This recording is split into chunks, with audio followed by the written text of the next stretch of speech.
找异响发出的原因，首先我们把前轮拆下来，然后过减速带，过烂路，确实没有一点点异响。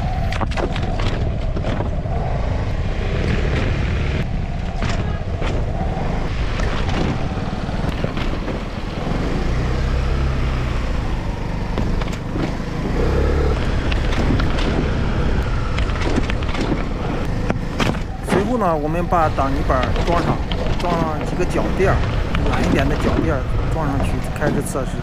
这次测试的有烂路、非铺装，还有一些搓板路，反正基本上是能跑到的地方都跑了。感觉这个脚垫装上之后，这几颗螺丝里面垫上垫子之后，感觉确实没有异响了。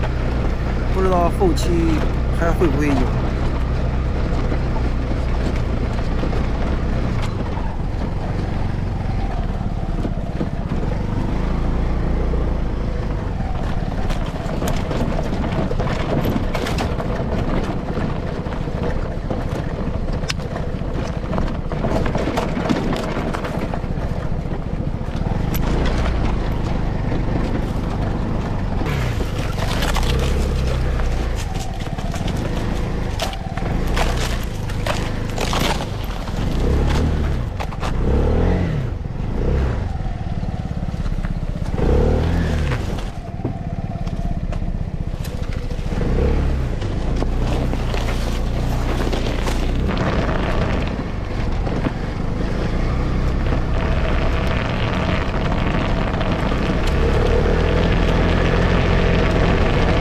51250，我已经是跑了这10几公里，找了一下前挡泥瓦异响的原因，反正现在暂时我的是不响了。